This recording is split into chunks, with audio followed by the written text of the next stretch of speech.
Hindi siya mabanin. Bakit? Nainitan? Oo, nainitan. Baka kailangan aircon. Aircon ng kwarto. Tumawa si Ate Sharon. Dito kami ni Bro Bonnie. Kasi nga, kamusta namin si Ate Sharon kung umiinom siya ng gamot. Ngayon, nandito din naman si Kuya Janre, mga kabayan. Yung may asawa pong senior. Buka tagnipa. Kumusta? Okay. Murag nakalimutan na ako kadali. Nakalimutan mo na ang ano? Nakalimutan na ako. Magkita pa tayo. Akala mo na hindi na tayo magkita? Okay, kamusta Kuya Janre? Oh. Kumusta kuya? Sa asawa mo sa Dina? Kalag-kalag bro. Uy, sa Kalag-Kalag. Punta namin si Ate Sharon kung gainom ba siya ng gamot. Anong gagawin mo dyan? Naghap ko.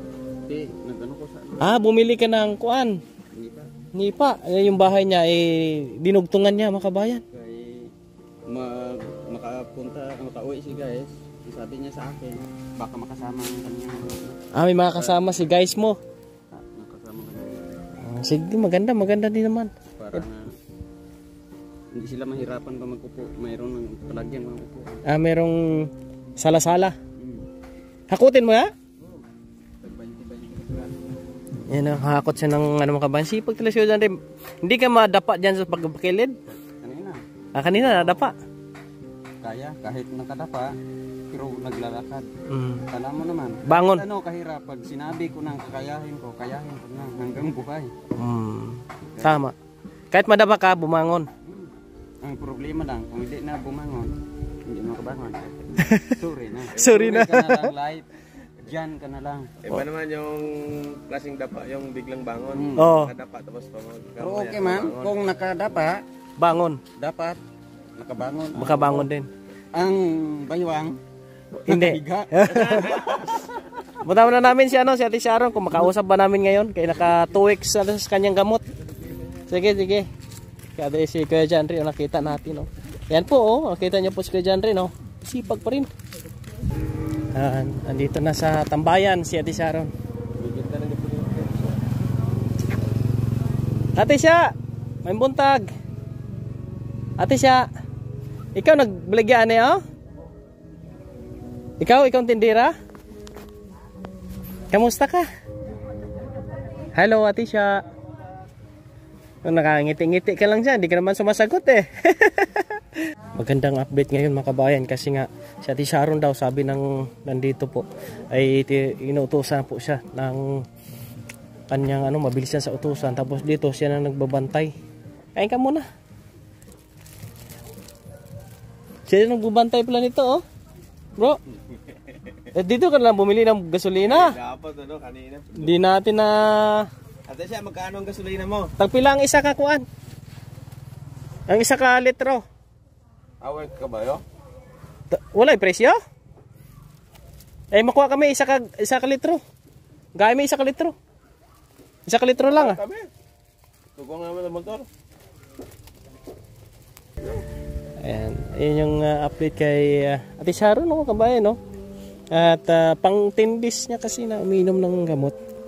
And then inutusan siya ng kanyang tiyain punta dito, tapos uwi din daw doon sa taas. Mamasyalan sa dito. Ito na yung nagiging tambayan po niya mga kabayan. Ito si Unay Siwita at tagahatid ng balon.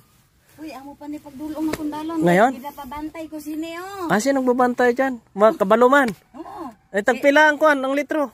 20. Sabi niya libre ko Libre. Libre sabi ni Ate Sharon, wala bayad. Kabalo ko siya nga ikaw. Oo. Libre. Uy, katisan man nagditi. Wala man tasudan. Wala sudan? Bakit mo sardinas para may ulam siya. Ayan Kain na si Ate Sharon, pananghalian. Ang ganda na ito, inalagaan din po sa kanyang tiyain po mga kabayan. Pwede na siyang gupitan pag Uy, dako ko lang din maligo palagi. Hindi niya kundugay pa ko Mauna na sa tupuli. Napakaswerte ni Ate Sharon kasi nandyan yung mga tiyain niya na nag-guide din sa kanya. siya gatulog do? Dito na siya gatulog. Pero garing sir, hindi siya magtanig. Bakit?